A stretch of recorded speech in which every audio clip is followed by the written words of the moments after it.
Today is a very important class. We're at the midpoint of the mystical eye. And if we have retained what has gone before and brought it into a habit so that we are now moving through and in those 5 chapters, we have opened up to another level of ourselves. When we said that I was standing at the door of our consciousness and knocking, we were really saying that infinity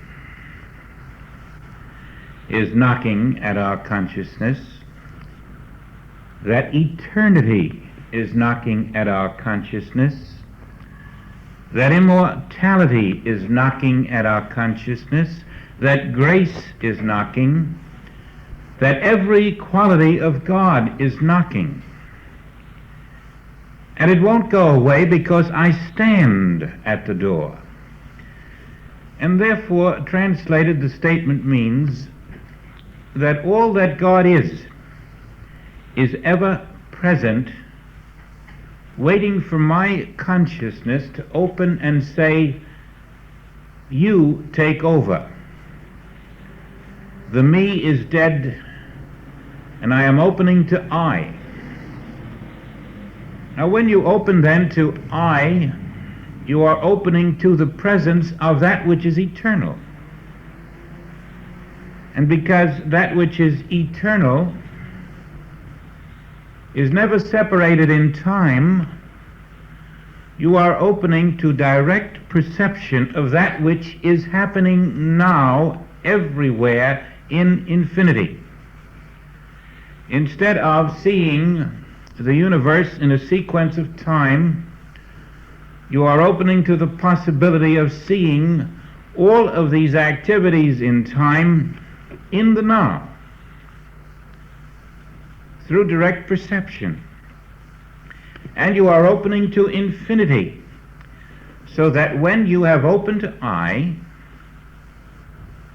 you can never be separated again in space or by space, because infinity becomes the level of your consciousness. Now translated again, that means that I of you is I in all of the yesterdays that have ever occurred, in the present and in tomorrow. And you are being open to an unconditioned, completed, perfect creation, which is present. And just as Abraham stood before the Father who said, as far as your eyes can see, all this land I give you. That word land meant all that you can realize of this infinite invisible that is before you is yours now. The measure of your level of awareness determines your world. It is all here, it is all complete, it is all perfect, it is all finished. It is not waiting for tomorrow.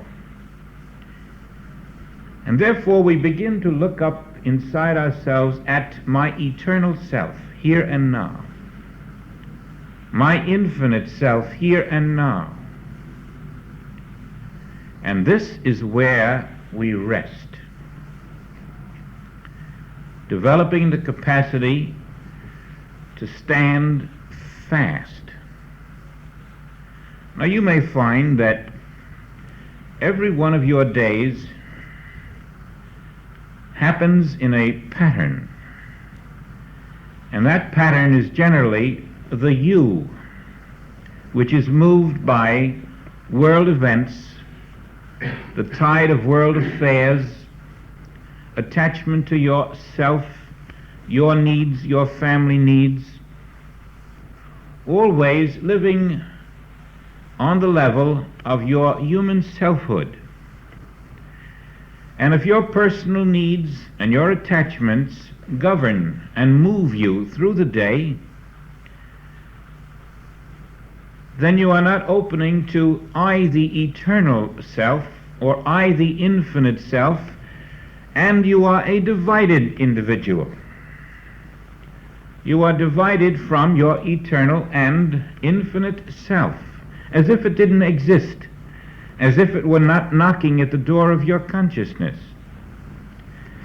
And that is what James was talking about when he said, a double-minded man is unstable in every way. Double-minded. If you're not in the eternal, in the infinite, you are in time and in space.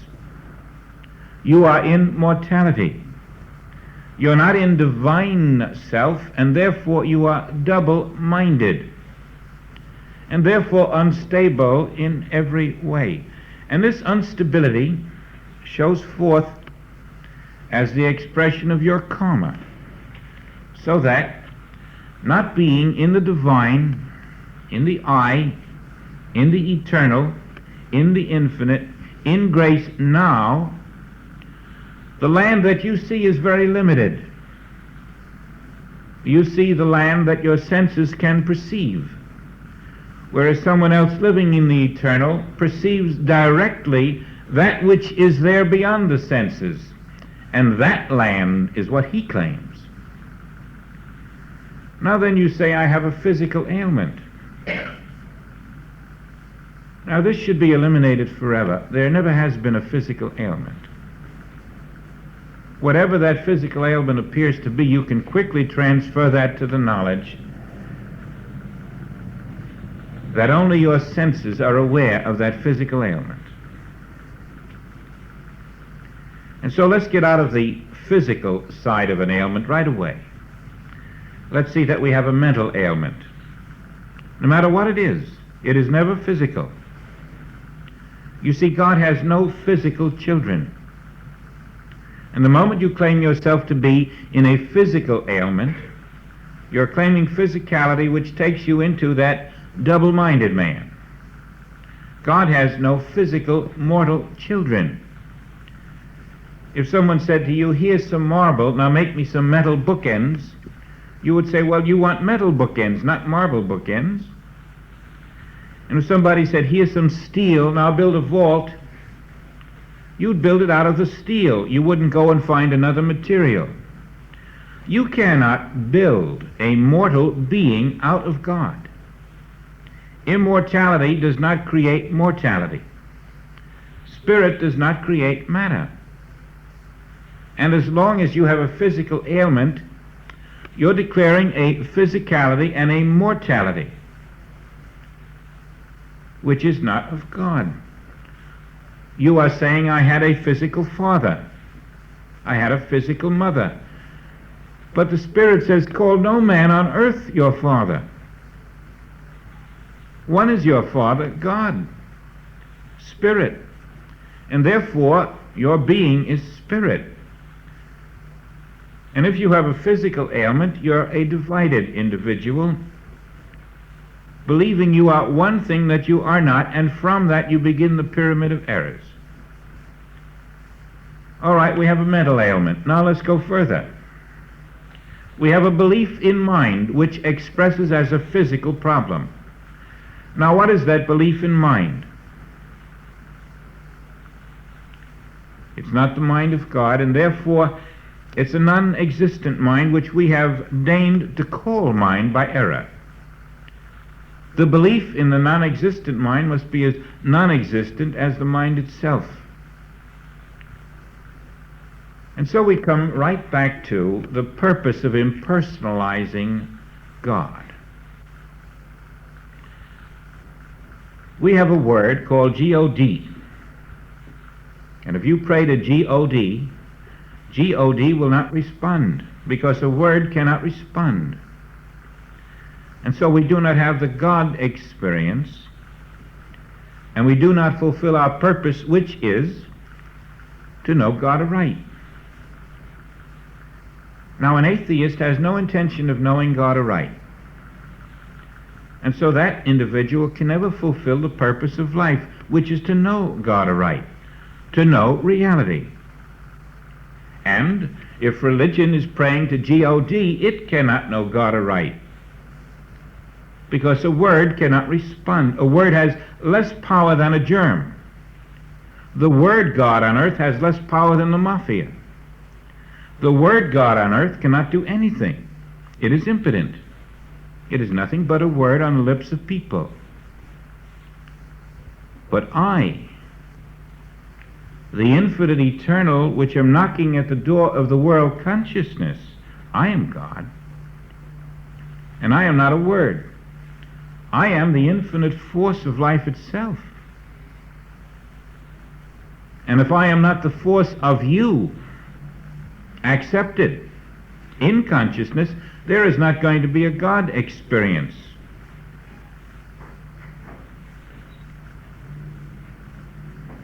Now, the importance of today is beyond description, because today we're going to go where a few of us have dared to go.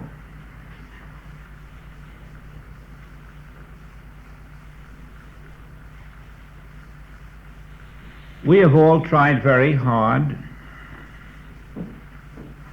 to say that this man next to me is my brother, and I will try with my understanding to see the Christ of him.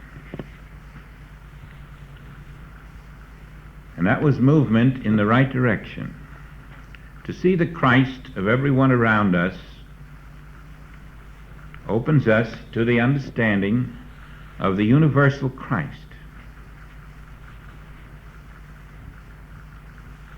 But we still have me seeing Christ there, just as the world has me seeking God. All that I am seeking, without exception, all that I am seeking, I am. I am seeking supply, but I am supply. I am seeking health, but I am health. I am seeking vision, but I am vision. I am seeking God, but I am God. Whatever you are seeking is I. And that I is the Christ. And that I is the substance of every individual on the face of this earth. And that substance is spirit. And the substance that you're looking at, calling man and woman and child and form and thing and condition and person, that substance is not the substance of I. It is your human concept about I.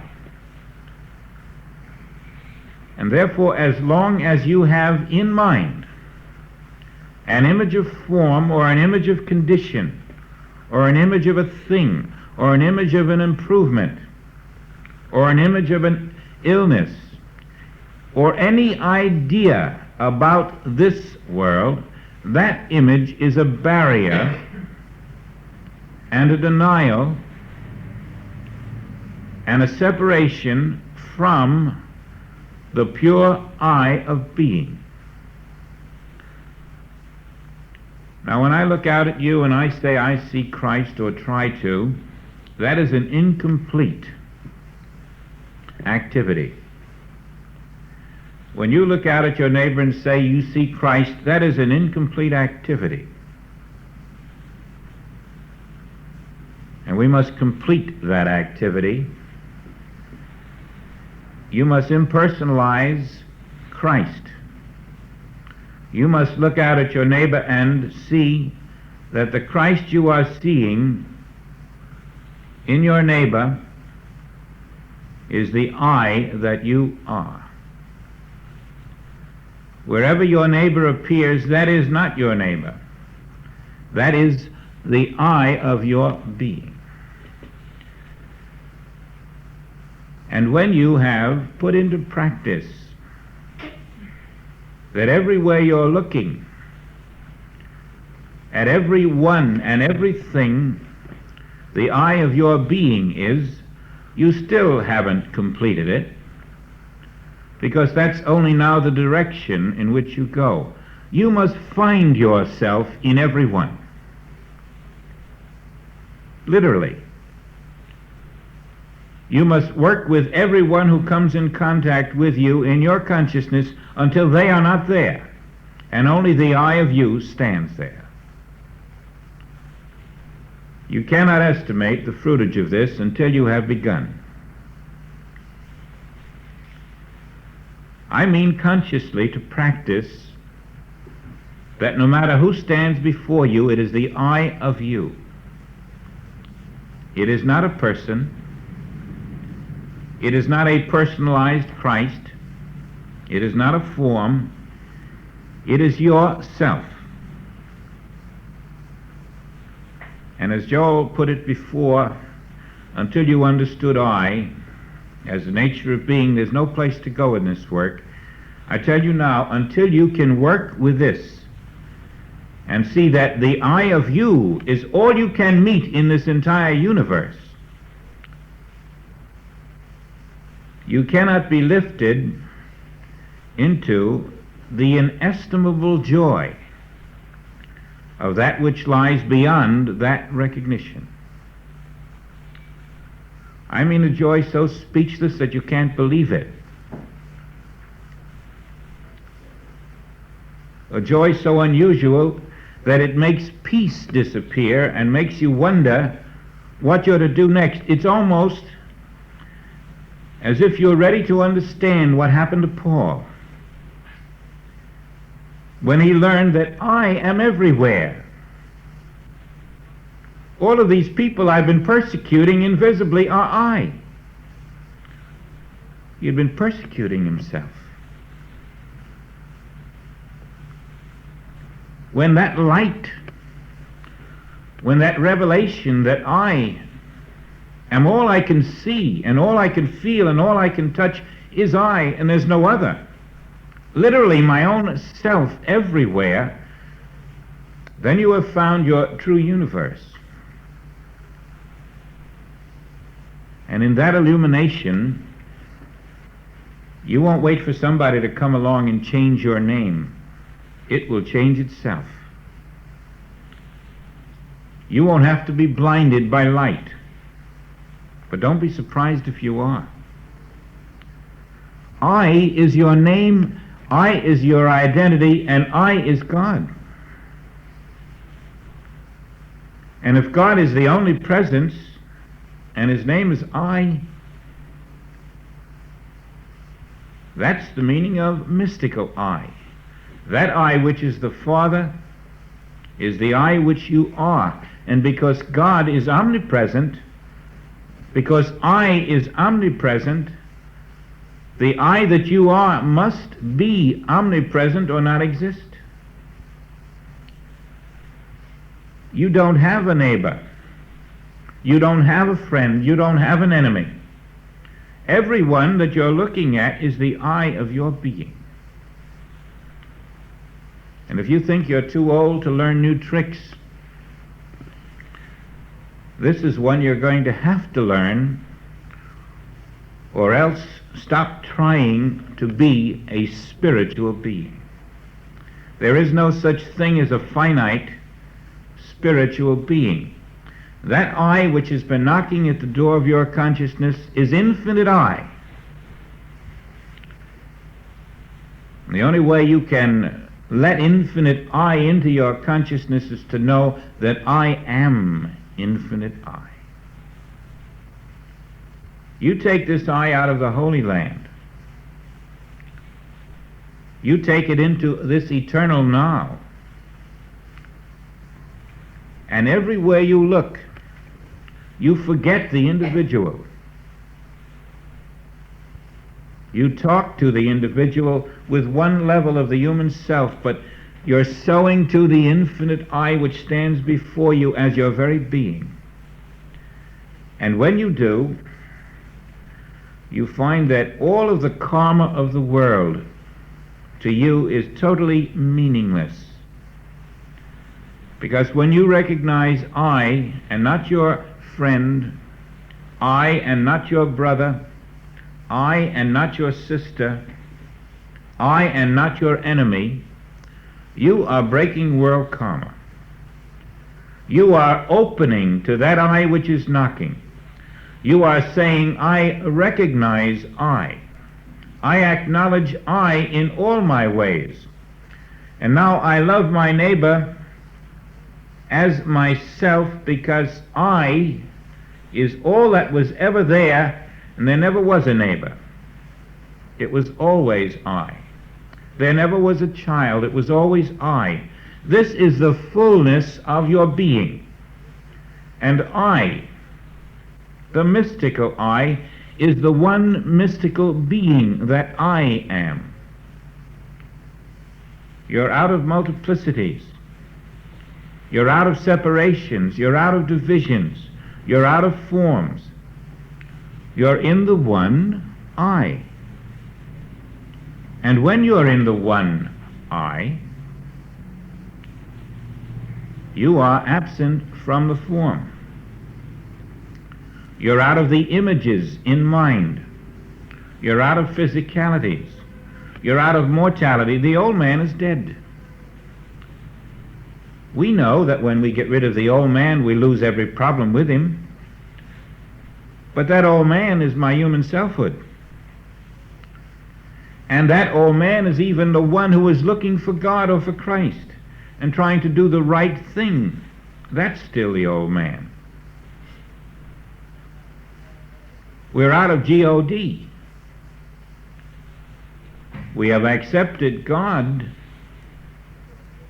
as the present living self of every being on the earth, and therefore there is one being now. God is not a being, but the only being. And therefore that being is what you're looking at everywhere, and its name is I. It is in the midst of all, and it is in the midst of you, and this means that only I is on the earth. Now, unless you practice this, you will not come to that phase of the work where you literally can look at everyone around you with an impersonal attitude. There's no person there, good or bad, white or black, Catholic or Jew, Chinese or Italian. All that's there is I. In prison, you came to me when I was an hungered. How did the disciples come to that prison where he was an hungered if he was never in a prison? But Christ was speaking, not Jesus. And the prison was that we saw a Chinese where there was only I. Christ was imprisoned from our senses. Our senses made a prison that could not view the Christ. We saw a sick person. Christ was imprisoned. But there wasn't a sick person there was only Christ. And everywhere we see a problem, or even a good, healthy person, Christ is imprisoned there until we know that is not the person, that is myself.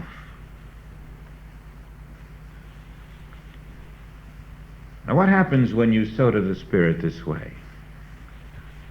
You're learning a new trick. But you're learning something very unusual, because when you do this, when you sow to the spirit of each one, not as the spirit of their being, but as the spirit of your being, when you do that, something in you becomes alive. Christ in you becomes alive.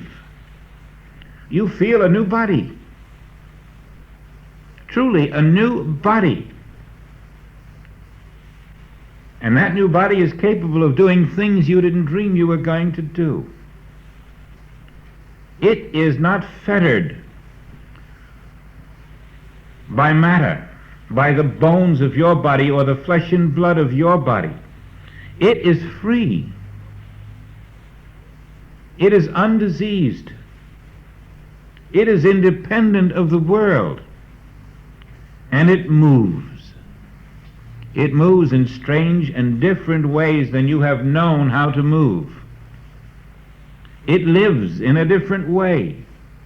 It comes alive only because it is an infinite body. And it cannot come alive in you until you recognize it everywhere, as I there, and I there, and I everywhere. I, your infinite body, have been knocking at your consciousness. But you're seeing a Chinese, and an Italian, and a Spanish, and a Chicano. They aren't there. It is I.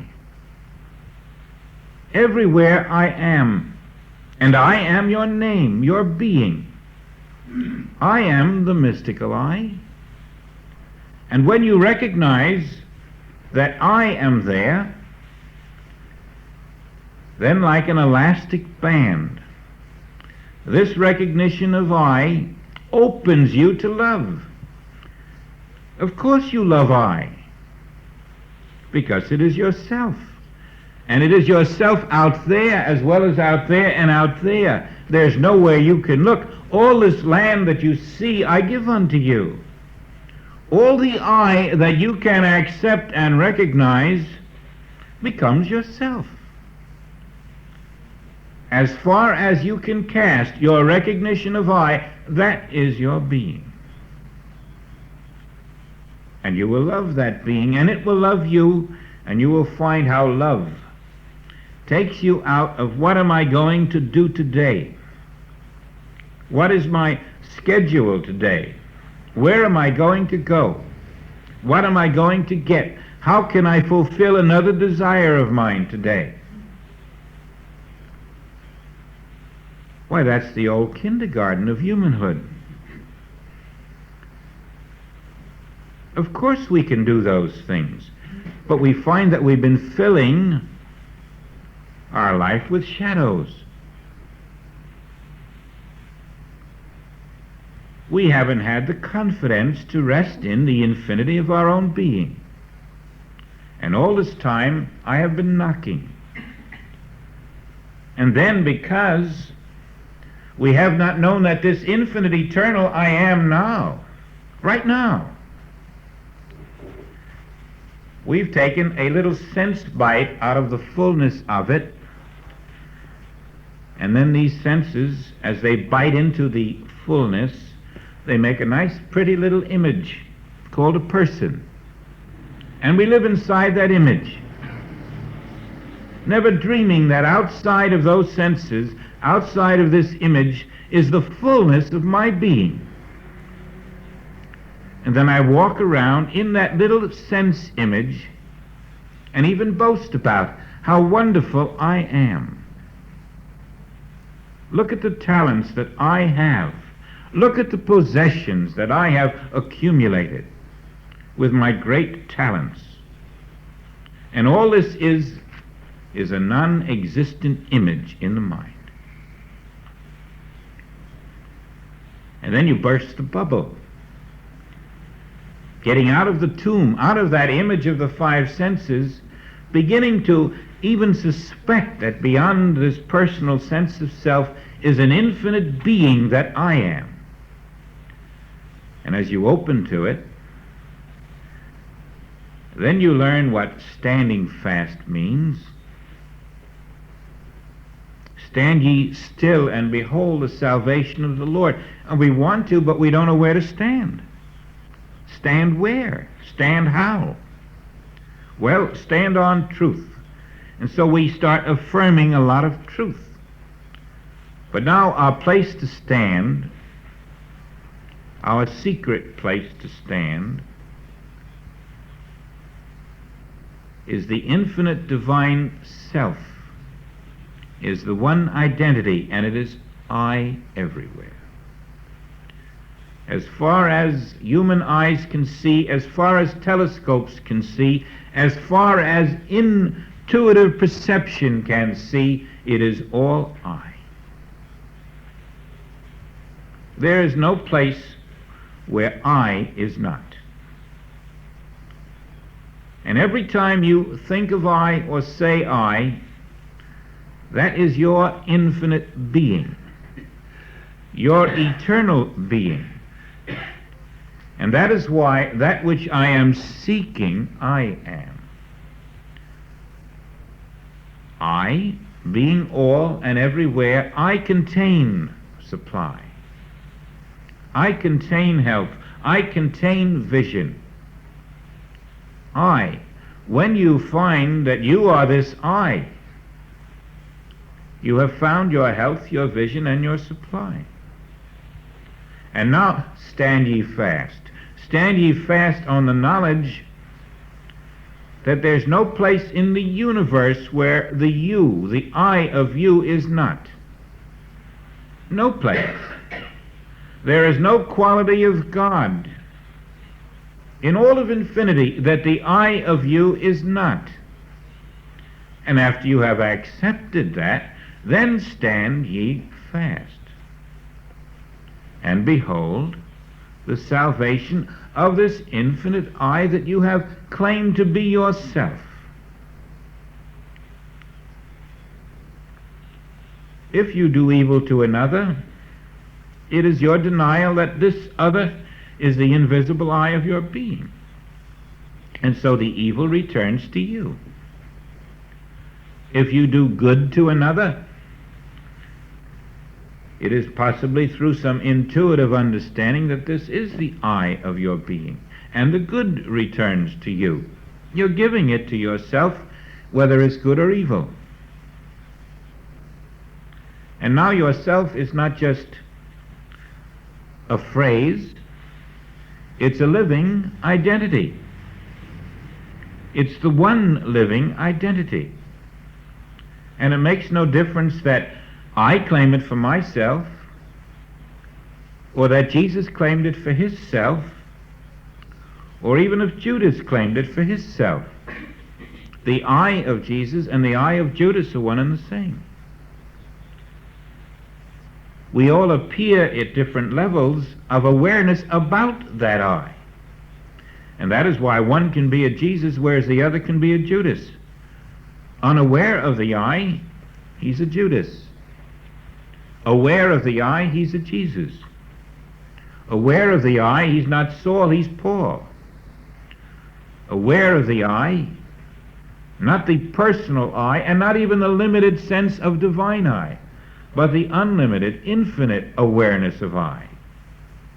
Aware of that I, 10,000 can fall at your left, 1,000 at your right. It doesn't mean a thing, because all there is I. Nobody is falling.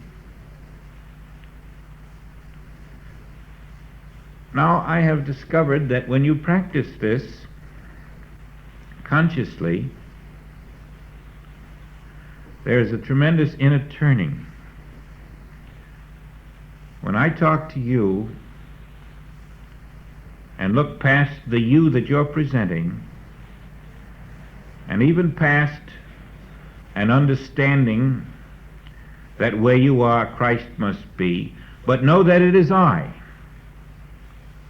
that stands before me, whether you're male or female, boy or girl, man or woman, infant or dog or cat, tree or bird, grass or flower. Only I is there. Then you have Isaiah's truth, I am the Lord thy God, and there is none else. No other anything. Just the undifferentiated, spiritual, mystical, immortal, eternal, infinite I, and that is your name.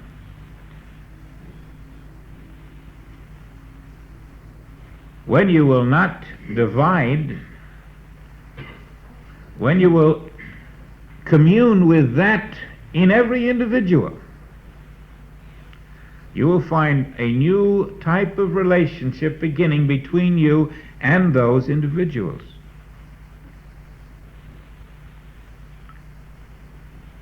A spellbinding change takes place.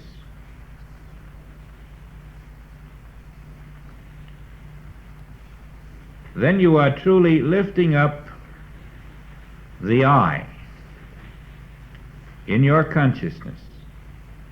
And I is the Son of God. You are lifting up the Son of God in your consciousness, in the consciousness of the world around you. And that uplifted consciousness lifts you out of the old man. It lifts you out of the old way of life. It lifts you out of the old body, out of the old mind, out of the old habits, out of the old defects. It lifts you into that which is forever new. It lifts you into the miracle universe of reality. The unfettered, unconditioned universe. And because it is very shocking, it is ladled out with a spoon so gently that we don't come into that experience of sudden blindness as Paul encountered it. We don't come into more than we can handle,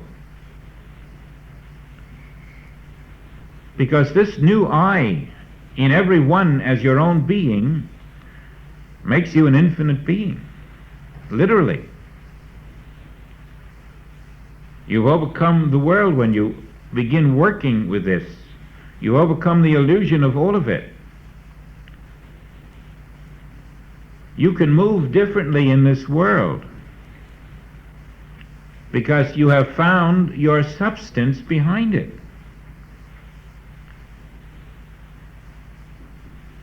You're not surprised then. You find you can do things you didn't know about or only read about. Time has no more meaning for you. Space is a completely different thing because the I of you, which is here, is also there. And what is space now? It's non-existent. Space cannot divide the I of you. And the I of you which is here now is also before Abraham. And time cannot divide the I of you. You're at a different level, and you're in the allness of being, the fullness, the wholeness, instead of the fragment. And now you find that forms in mind, images in mind, conditions in mind are just excess baggage. You throw them out. Why bother with forms in mind? What have they to do with the infinite I? Why bother seeking the finite when you are already the infinite? Why seek the temporal which vanishes tomorrow when you are already the eternal? Why push aside what you are and go out and seek something finite? Does the infinite need something finite? Is there something really finite? And then you find all the baubles you've been reaching for are of no value. And now the I which has been knocking, you're saying, oh, I've accepted you. You're real to me now. Now I'm standing fast, and I'm understanding. I'm looking up. I'm not moving with the tide of world affairs. I'm not doing the accepted thing, that which the world accepts as what I ought to do. I'm not thinking in terms of the status or what will look good to friends. I'm living in I, which is the I of all who had been appearing to me as friends. And I am trusting, not person, not condition, not place, not thing. I am trusting I to live itself perfectly, everywhere where I am.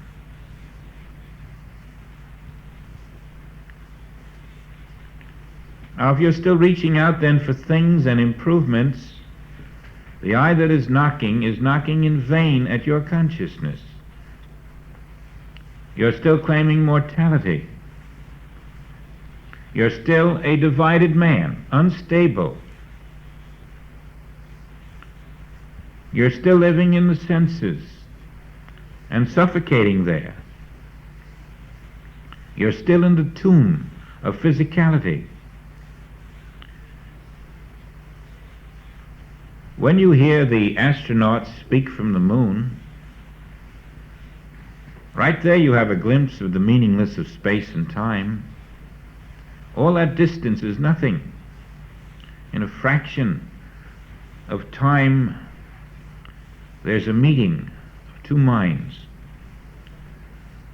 The I of you does it better. It is omnipresent. But you are that I, and you must be that omnipresence. Just think, the I of you this minute is everywhere. And if you are not acknowledging it, you are not accepting I.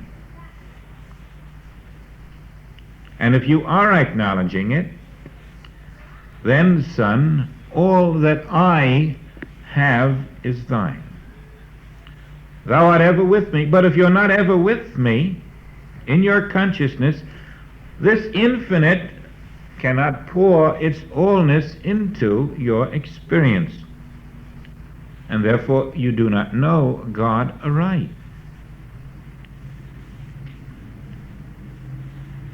When you are knowing I infinite, you have found a new you, haven't you? And you find that this personal self here is merely what might be called the hub of that you. This is the point of recognition. But ever out go the eddying circles of recognition, so that I am in Menlo, I am in Arizona, I am across the ocean. No, that's no ocean, that's your I. Seen through the glass darkly of the world mind, it appears to be the ocean, but I is there, everywhere. That's no Grand Canyon. That's no Yosemite.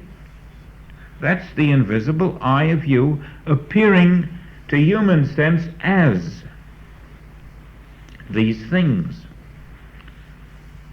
This is no earth, this is I, appearing to human sense as the earth. It's really I, because it is the Lord's and the fullness thereof, and the Lord is I.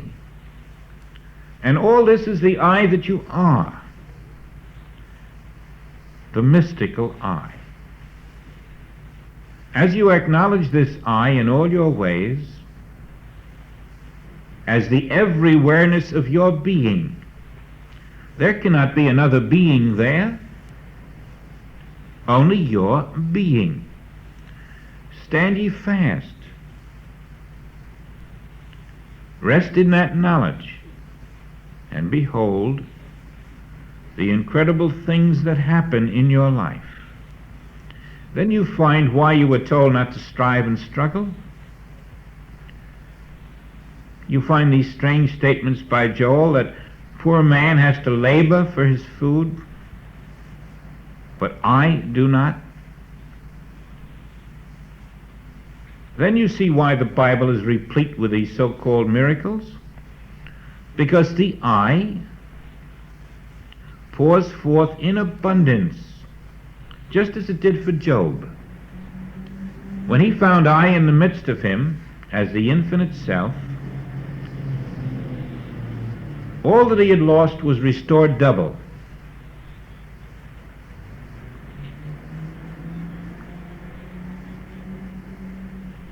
Even the loss of beloved ones was restored double. And you say, how do you restore a beloved one? I do, for I am the identity of the one you thought was your beloved. You simply dropped your conscious awareness of I. You lost a level of your awareness, but I have never gone away. I am always the one and only infinite self. How can you lose this? Only through a sense of separation. The miracle of Job was that he discovered he never lost anything, even his loved ones. You never lose anything because I is all there is. In our sense of mortality, we lose things and people. In our knowledge of immortality, we are the blessed,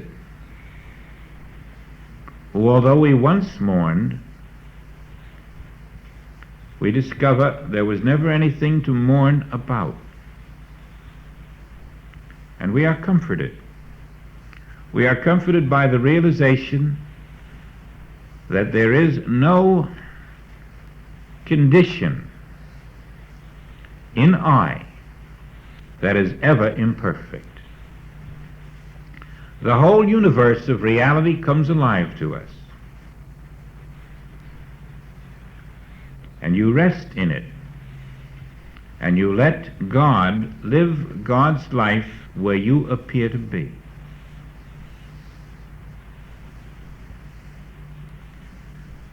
Now this is the only God there is. I. The infinite, immortal I. The Spirit. And this is the only you there is. The infinite, immortal I. The Spirit.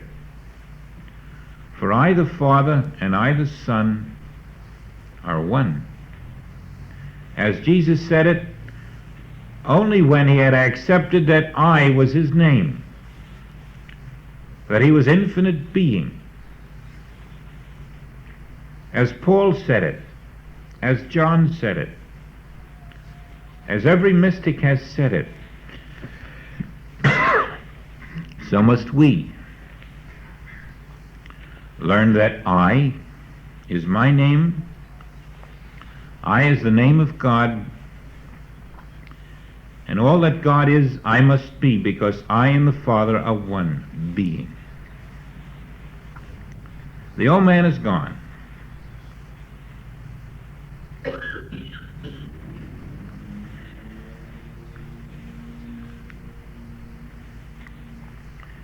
God is impersonalized, and persons are impersonalized. Something happens that makes you rebel at this point, because one man said to me, "But then you're down to nothing. What are you? What's the point of anything? There's nothing to do, nowhere to go, no ambition. You can't attain anything." Well, that's right. That's how you change over. You reach the point of that I am nothing as a human, and whatever I might attain would be meaningless. It will go. But I am reborn of the Spirit as the infinite I. And whatever is to be attained is already attained. Whatever is to be accomplished is already accomplished. And now I will live itself and manifest the invisible creation in the visible, showing forth the glories of the invisible kingdom. There's no personal glory. There's nobody to pat you on the back. There's just the ineffable joy of being free in the infinite.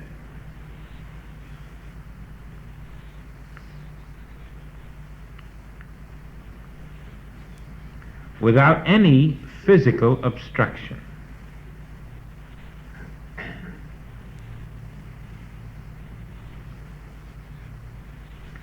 The incorporeal self begins to be a very present, accepted possibility. You feel your infinite incorporeality, your freedom, a freedom that is beyond all words. Now, for practical living purposes, we have to translate I, infinite, into a way of life, so that wherever there is a problem, we instantly know we have come into a divided consciousness. We have stepped out of I.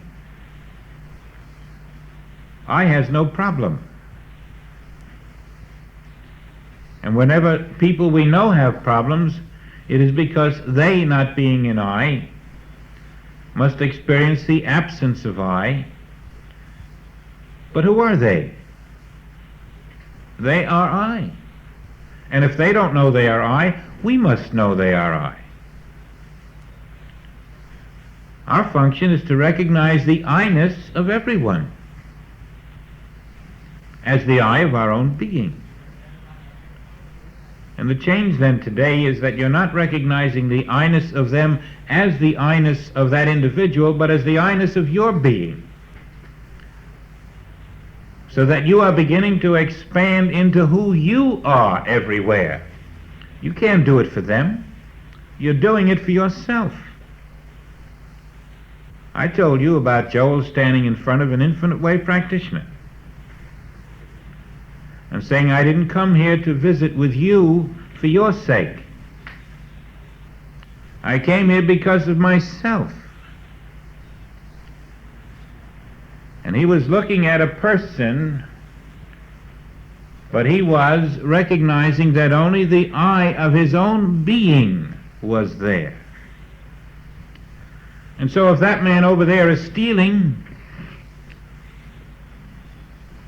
the I of me is there, and I must bring that I up in recognition instead of condemning the one who's stealing. If that man over there is a cheat, I've got to bring my I up over there where he is appearing. Everywhere I must lift the Son of I, the Son of God. For it is my name. And that is how you realize the expansion of your being. People say, oh, I wish I had more to do. That's such a passive life to sit and meditate. Sometimes I wish it were. It isn't. Because when you're passively doing nothing there, it's because you haven't realized what you should be doing. Whoever comes to mind must be lifted up in the eye of you, right where they appear to be, until it matters not what comes to mind or who comes to mind or when they come to mind. I is all they can ever be, and that is the secret of no power needed. You're resting in why it is I. Be still, it is I. Fear not, it is I. Now this is a mystical lesson. It means nothing to the people who are listening with a mind who are going to go back living within their human selfhoods. It means a lot to those who are moving to be in that place where you're absent from the body and present with the Lord. Because this is the way to that experience.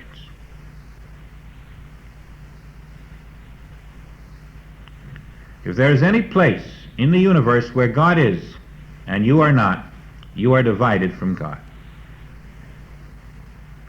And if there is any moment when you are not consciously that I which is God, you are separated from God.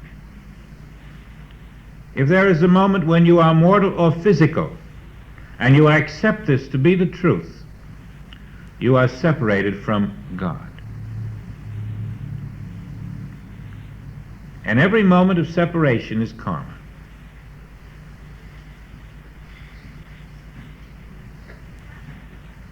That's a big order. But there are those among us who have no halfway measure in this work. And this is the halfway mark of the book, and it's time to face the fact that unless your eye, in the eyes of the Father, you have no existence.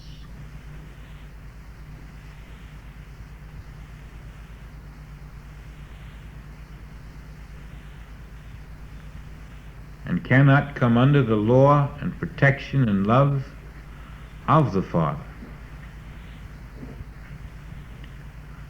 Whoever denies then the presence of the love of God anywhere, or the wisdom of God, or the mind of God, or the perfection of God as their own being, whoever denies this anywhere, if you think anywhere in this universe that you are not the love of God, the perfection of God, the wisdom, the intelligence, the health, the abundance, if you are not this everywhere, you are not it anywhere at all. For I everywhere is your name. And it must be practiced. You cannot practice the presence, you must practice the omnipresence of your I, everywhere, 24 hours a day. You wake up to the infinite I am, and there is no other. You go to sleep with the infinite I, and there is no other. And you will find the miracle worker revealing the glories of the kingdom, for it is my good pleasure to give the kingdom to whoever is the accepted living I. Now, this is a hard assignment.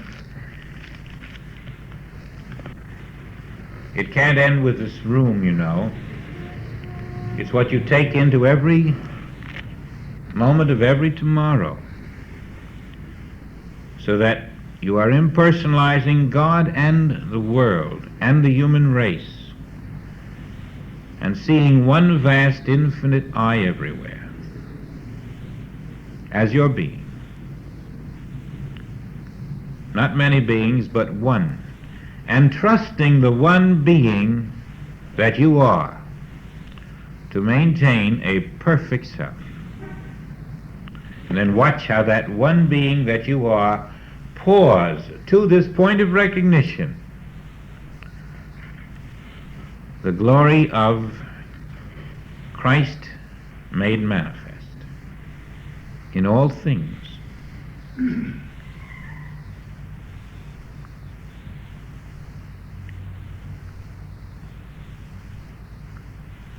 If you find yourself thinking of a form, throw it out.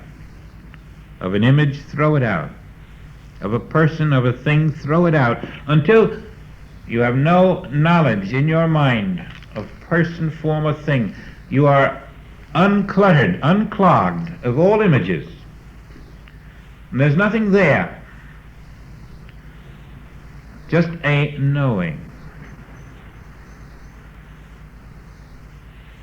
And then an unknowing, a complete perfect freedom of form, It won't be long before you find you're not in the form yourself. That's when the shock comes, so be prepared. Don't be afraid. We're learning new things, and new things will happen, and they must happen. We must be ready for changes. When you have no form in consciousness, you will find yourself without form in the universe, and your experience will be different.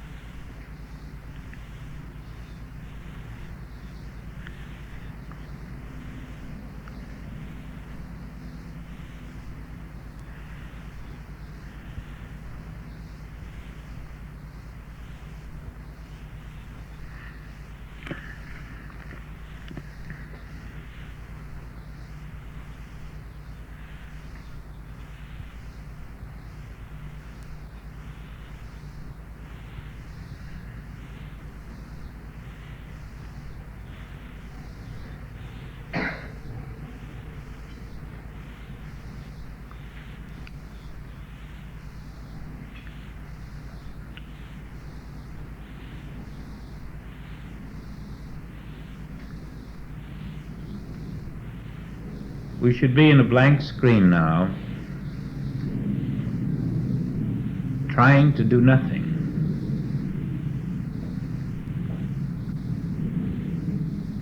Just released.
Isn't God alive?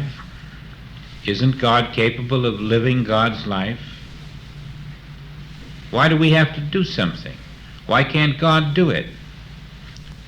You'll find God can and does if you will wait upon the Lord. If you will let God move God through you. What moves you? Let God move you. And then the cosmic mind has no power over you. Whatever you do will be meaningful. The Lord will build the house. Everything in your infinite self will be in relation to everything else. There will be a an infinite balance. There will be a peace. There will be coordination. There will be principle. Everything will move under divine law.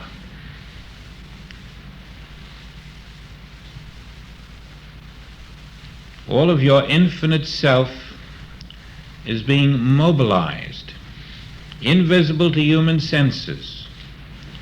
You are sowing to the infinite spirit. Your harvest will be different. It will be the harvest of the mystical eye.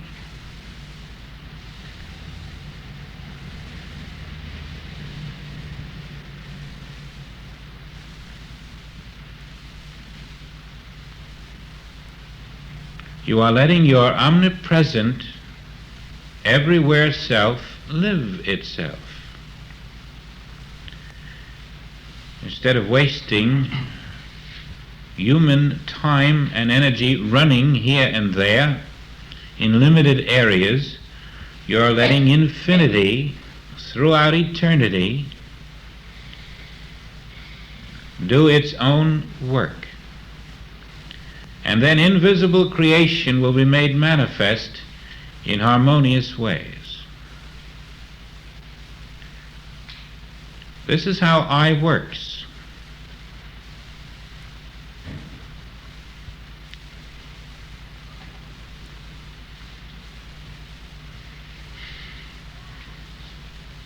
Where are you now?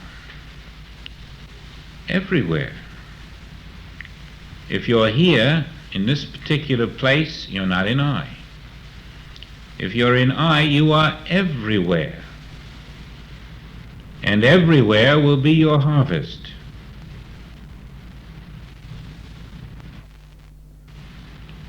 We are resting in everywhere.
Don't let personality intervene. I is God, and I is doing God's work, even though the body is going nowhere.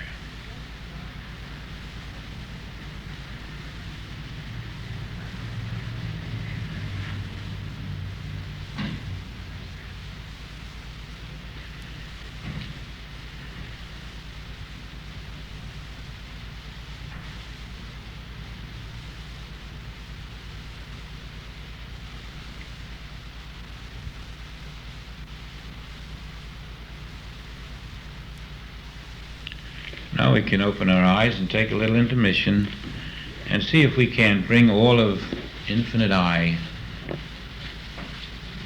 into our daily living.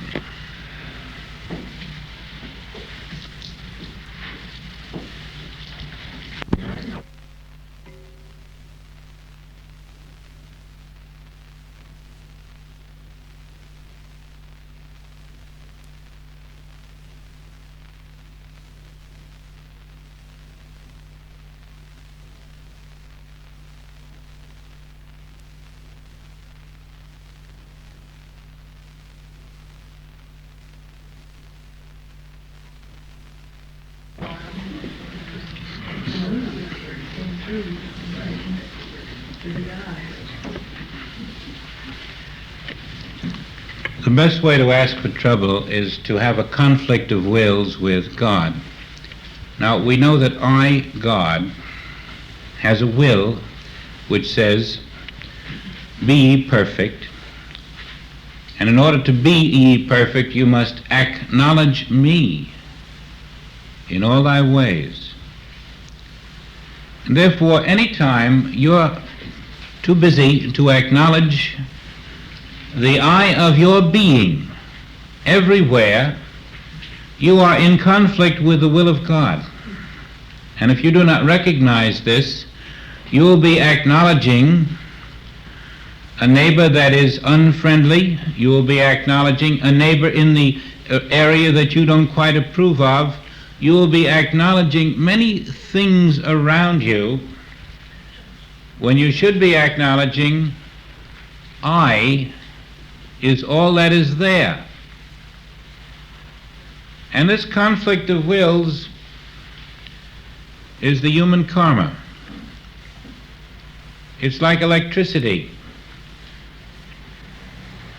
It's there, and we all have access to it, but not on our terms, on its terms. If we decide that we have a will of our own about electricity, we find it very shocking.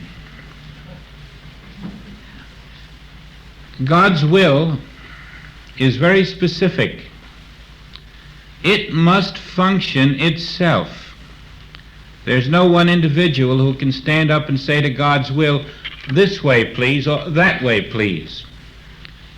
It's as completely impartial and uninfluenced as electricity, but available to all, and we have no right to remove it from any one. Now, this conflict of wills eliminated brings us into one will. And of course, in order to be out of the conflict of wills, I must have no will other than to do the will of I.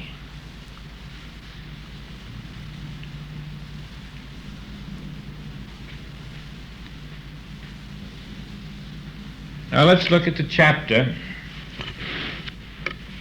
and see what Joel has given us as a way of life in which we take dominion, not by our great intelligence or our strength or our superiority, but by learning to remove the conflict of wills between I, the Father, and me, the person, so that the only will functioning is the will of the Father expressing as I the self which is the Father. It is the will of the Father that I and the Father be one. It is the will of the Father that I call no man on earth my Father. It is the will of the Father that I call no man God.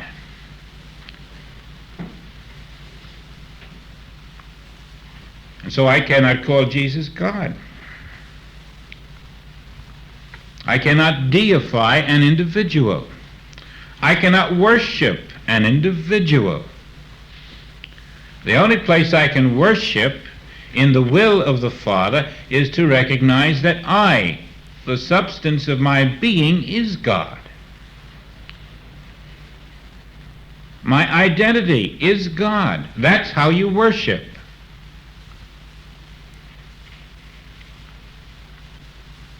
And beside the I of my being, there is no other.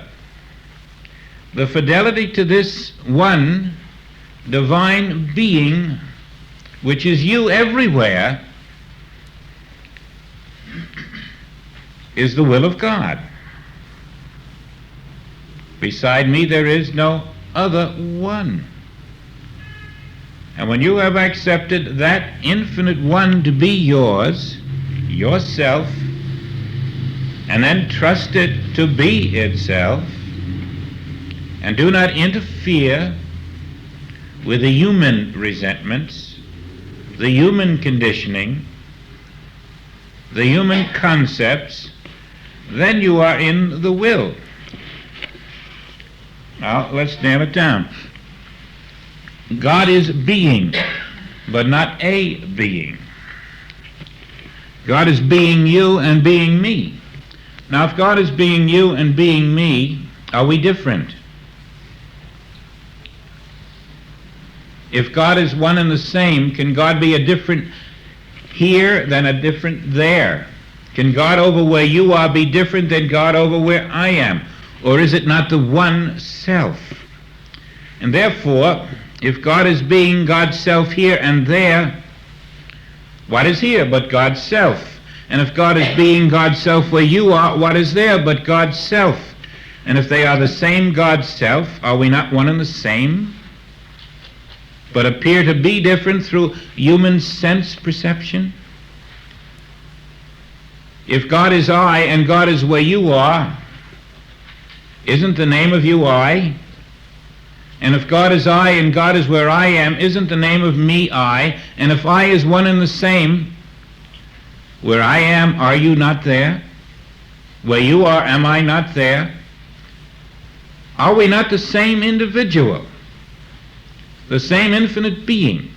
And this is the whole idea. This is why it escapes the world and why it's for the few. This is why it's so narrow. I am the life of you, and the I of you is the life of me. And that means there's no me and there's no you, there's just the I. And it is the will of the Father that you live in that recognition. I am the life of everyone I see. The life of you is the life of everyone you see. Do you see the liberation that is there? The incredible truth? The life of everyone you see is the life of you. Not as an abstract idea. You literally are there where that individual appears to be. And that you that is there is the life of God. And your awareness of that multiplies the Lord.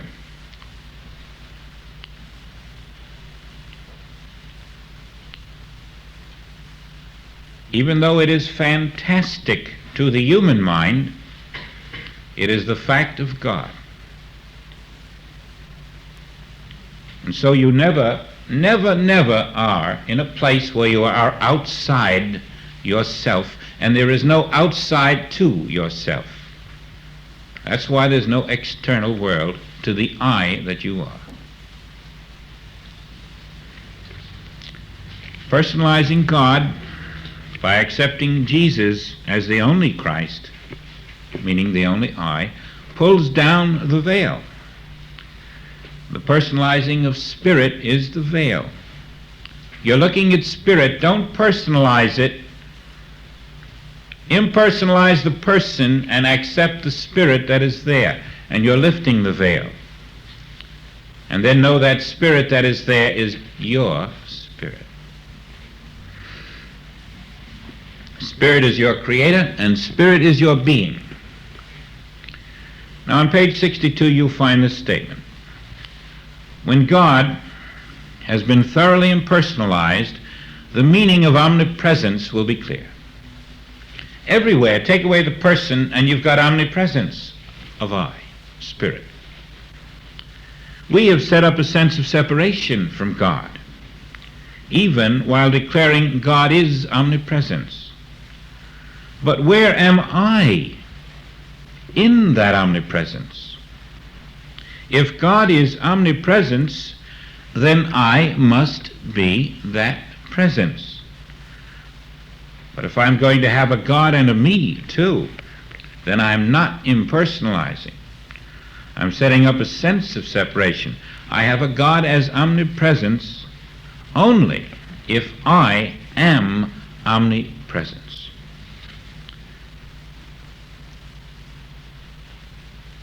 the practicing of that consciousness that I am omnipresent. You can't find a place where I am not. If you go down to the bottom of the sea, I am there. If you go up to the very topmost cloud and above, I am there.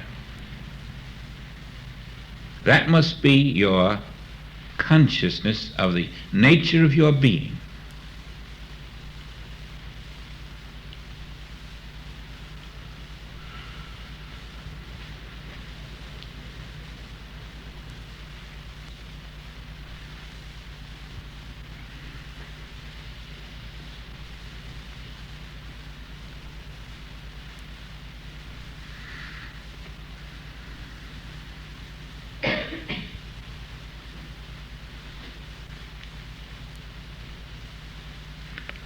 On page 62, I, the creative principle of this universe, is not localized in the Holy Land 2,000 years ago.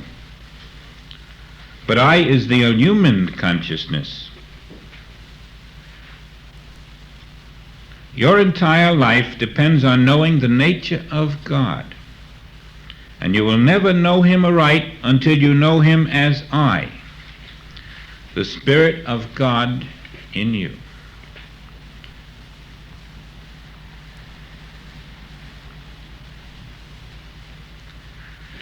Here's Isaiah, who had caught all this. Everyone that thirsteth, he says in chapter 55, come ye to the waters. And he that hath no money, come ye, buy and eat. Yea, come, buy wine and milk without money and without price. And then we go down to the realization of the fullness of I. And you see it in his 12th verse in that 55th chapter. For ye shall go out with joy, and be led forth with peace. The mountains and the hills shall break forth before you into singing. Why would they do that? Because they're not there. You have caught that behind those mountains, behind those hills, where they appear to be, that isn't what's there at all. I am. And this awareness is what he means by the mountains and the hills that break out singing. Suddenly it's all you, and you know it. It's an experience. It's not a mountain. It's the infinite invisible spirit appearing to human sense as a mountain. It's not a forest. It's not a river. It's not a world.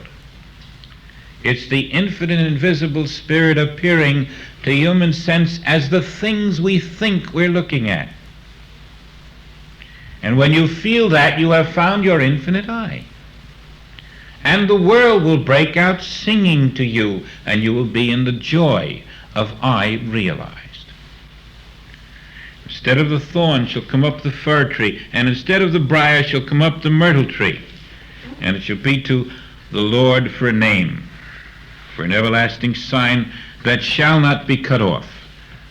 The realization of I everywhere changes every thorn, changes every problem, changes every false belief. Suddenly it's all the perfect I. And that realization dissolves the imperfection of the senses.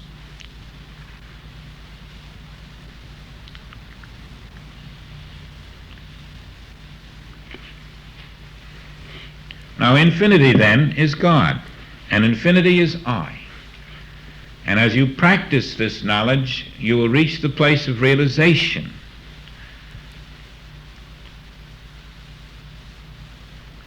In which the mountains will clap, the trees will clap, the world will exult in your consciousness, for you will see through the mist of what never was.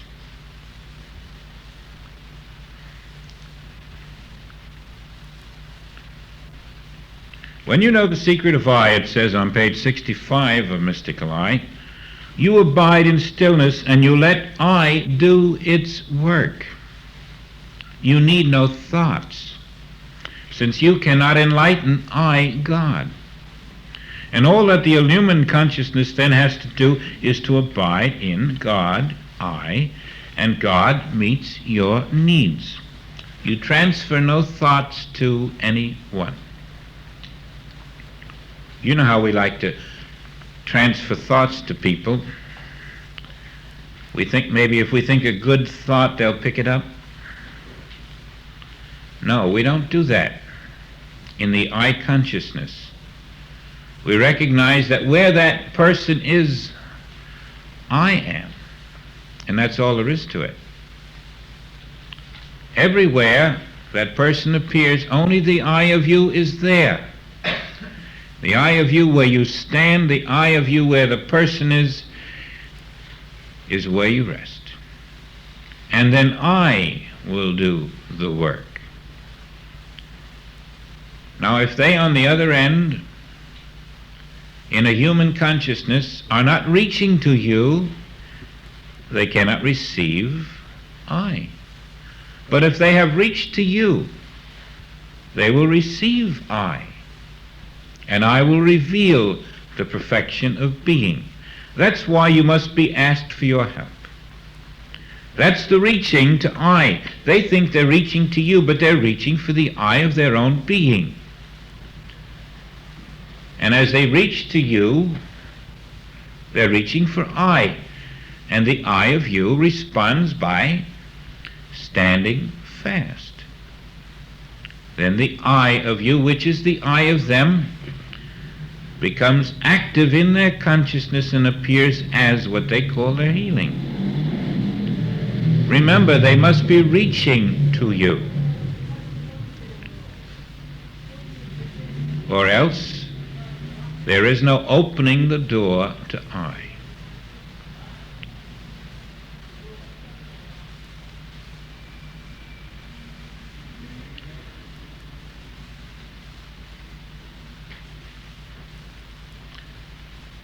Understanding the nature of God as I is the treasure. But only when you impersonalize can you become still inside and let I do the work. So that if there's a me here trying to be still, nothing's going to happen. It's the knowledge that there is no me here. There's only I. And then me will be still. There's no me over there. There's only I. If I have an I here and a me there, I've got a problem too. If I is here and no me, then I is there and no him. And now, if I could accept this, know the truth of it, believe it to be so, I can be still. And it will be so because it is.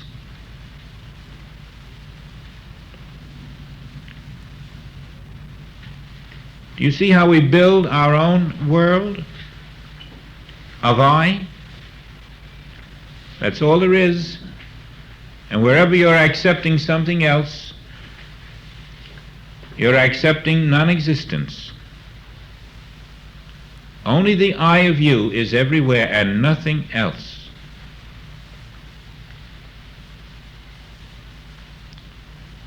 That's the extreme limit of the purity of heart which opens the kingdom for us. When only I am everywhere, I am in the kingdom of God. When there is no evil, no problem, no physicality, no mortality, no materiality, when I know that all is I have found the kingdom of God on earth.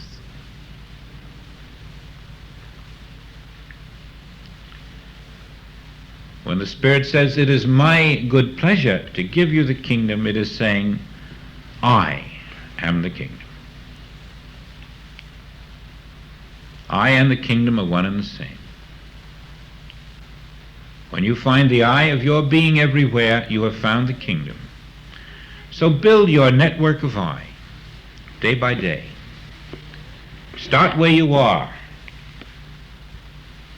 You don't have to wait for a person to call you at all. Start where you are and work out. Who's the next person to you? That's I. Practice it until it means something. Till you can feel that it's true. Until you know it's true. Until signs follow to show you you have reached the realization of it. And really, if you find it with one, you have found it with everyone. Because now you can sit back, and no matter where the eye reaches, that land I give unto you. No matter where you see form, if you know it is I, you have found the secret. And it must yield its harvest.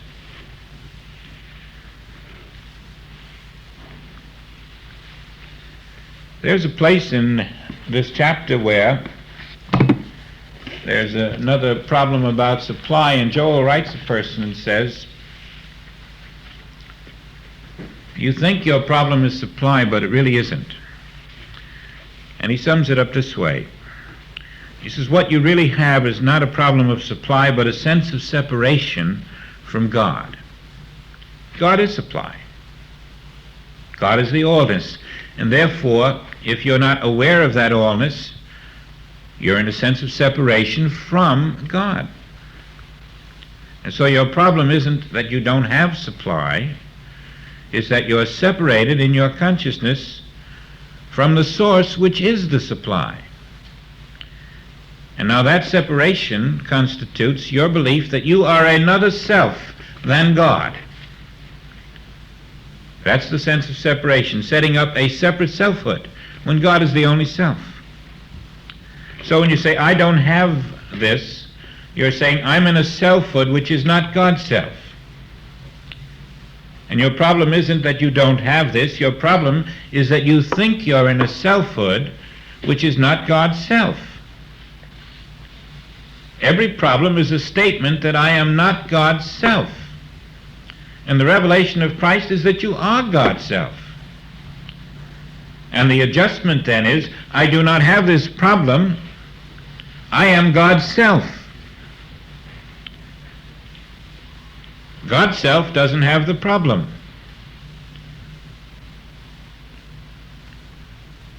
That's a great mountain to carry at first. And even those who begin to do that think of this I, this I in me. Forgetting everyone else, but it's the I in me. And that's why they've got this mountain to carry. There is no I in me. I is me. There is no me, there's just I. It's not in me. It is me. And it's not in her, it is her. I is standing there, not her. I is standing here, not me. There is no I in me and I in her, there is only I. And I is invisible. And this infinite I, that is all there is invisible. I am that infinite I which is invisible. And it will not be visible to a mortal being. It is only visible to itself. Now when I set up this visible self and call it the child of God, I'm only fooling myself. I is never a visible human being. I is always the infinite invisible Christ. And when I have a problem in this physical self, which I accept, I am stating that I am not the invisible I, Christ of God. Unless I'm willing to turn from that and rest in the consciousness that this invisible Christ I am, which is everywhere. I'm not going into prison to the least of these my brethren. I'm not recognizing the universality of my being. I cannot protect this finger if I let go of the whole arm. I cannot protect this me if I let go of the whole self. I must acknowledge the whole self to protect what appears to be even a portion of it. I am not man. I am I. I am not in this body. This body, then, says Joel, has the same relationship to you that your automobile has. And unless you're thinking in terms of I, that's a pretty awkward phrase for you.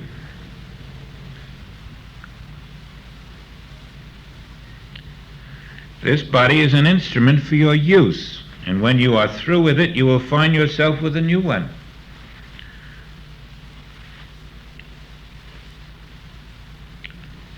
You are not in that body, he says. You are consciousness. Infinite divine consciousness. And there we have the meaning then of I. Infinite divine consciousness is I. And that is the infinite divine body. And you cannot be any part of it or any fraction of it, because it is infinite. It has no parts and no fractions. It is one.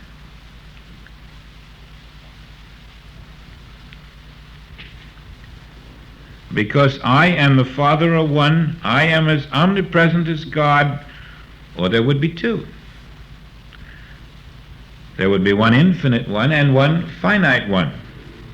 But if I and the Father are one, then I am omnipresent. And finally, on page 68, the lion and the lamb will lie down together. When we recognize that I is universal being, infinite being, and then we will make friends of our enemies. We will not be overcoming them, but instead we will be recognizing that I, in the midst of the enemy, am in the midst of each one of us, and that we are all one I.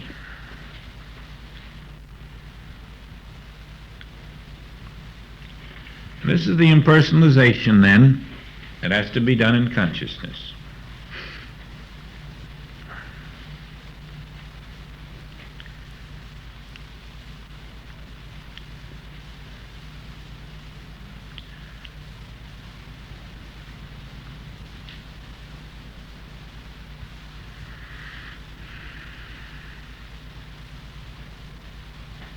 You do it in your quiet time. You impersonalize the world. You impersonalize the animal kingdom, the vegetable kingdom, the human kingdom, all in your quiet time, so that when you go forth and meet that which you have impersonalized, you're prepared to know it as it is instead of as it appears to be. Through this process, you find you're becoming alive to the spirit of being. The outer form begins to almost feel like it might be a shell that you're going to drop off. That new inner aliveness. All of your outer recognition of I brings an interesting response right where you stand. You become very quickened.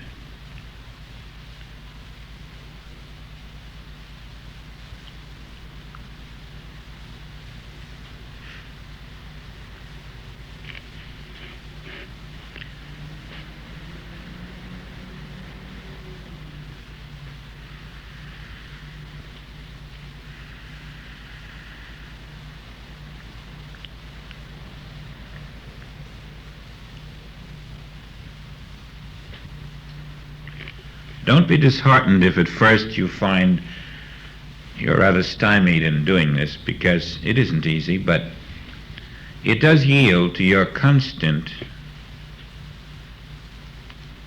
endeavor to understand and to feel the I-ness of your being everywhere. It does yield. And when you least think about it, it begins to do for you what you had been trying to do. You see, you're coming into new capacities, a new self. It's not at all like the old self. It's free. And the strangeness continues for quite a while.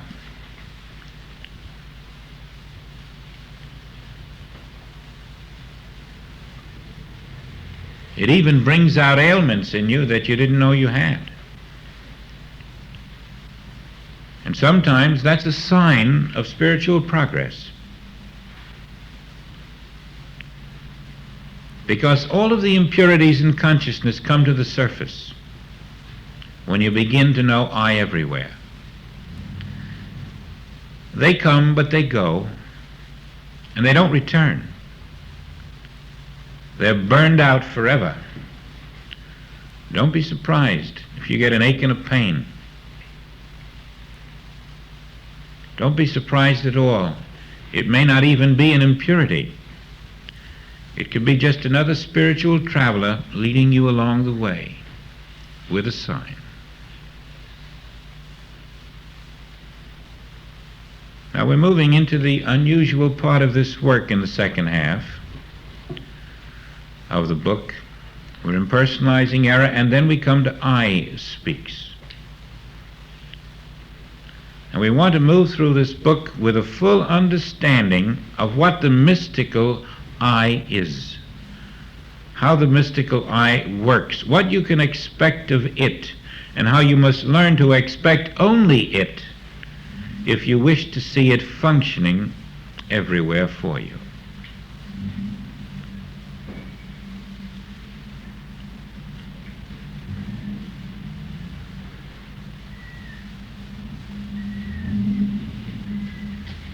There'll be some surprises.